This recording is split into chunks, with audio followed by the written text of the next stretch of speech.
হরে কৃষ্ণ। শ্রী চৈতন্য চৈতামৃত মধ্য লীলা প্রথম খণ্ড চতুর্থ পরিচ্ছেদ। ছিল মাধবেন্দ্র পুরীর ভগবত ভক্তি।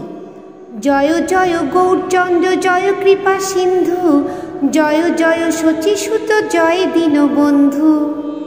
কৃপা সমুদ্র শ্রী গৌরচন্দ্রের জয় হোক, দীনবন্ধু শ্রী শচীনন্দনের জয় হোক। জয় জয় নিত্যানন্দ জয় অদ্বৈত চন্দ্র, জয় শিবাসাধি জয় গৌর ভক্তবৃন্দ। শ্রী নিত্যানন্দ প্রভু ও অদ্বৈত প্রভুর জয় হোক এবং শিবাস ঠাকুর প্রমুখ গৌর ভক্তবৃন্দের জয় হোক। নিজ কৃত্য করি পূজারি করিল শয়ন, স্বপ্নে ঠাকুর আসি বলিলা বচন। তার কীর্ত সমর্পণ করে পূজারী শয়ন করালেন।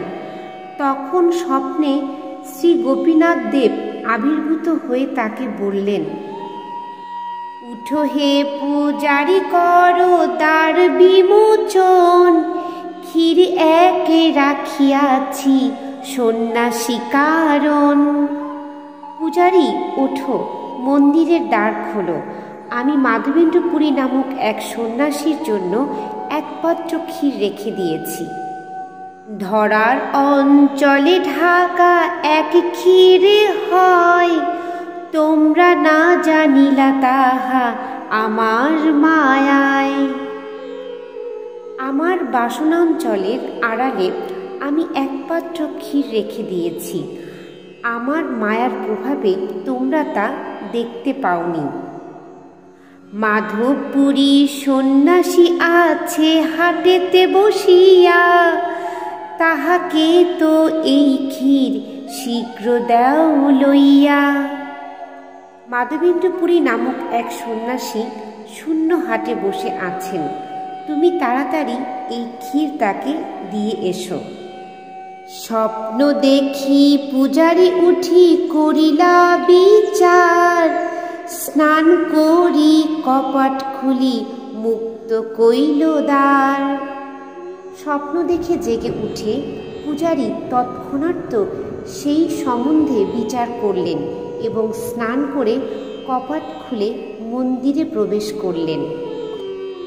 ধরার আঁচল তলে পাইল সেই ক্ষীর, স্থান লেপি ক্ষীর লইয়া হইল বাহির। গোপীনাথজির কথা মতো পূজারী মন্দিরে গিয়ে দেখলেন যে গোপীনাথের বসনাঞ্চলের আড়ালে এক পাত্র ক্ষীর রয়েছে।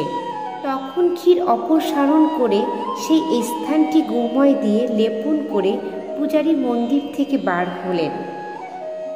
দ্বার দিয়া গ্রামে গেলা সেই ক্ষীরে লইয়া, হাটে হাটে বুলে মাধবপুরীকে চাহিলা।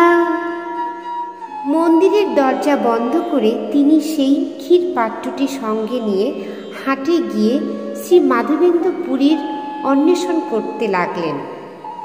ক্ষীর লও এই যার নাম মাধবপুরী, তোমা লাগি গোপীনাথ ক্ষীর কইল চুরি।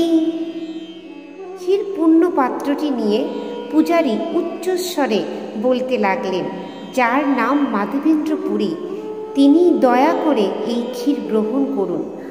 আপনার জন্য গোপীনাথ এই ক্ষীর চুরি করেছেন। হরে কৃষ্ণ।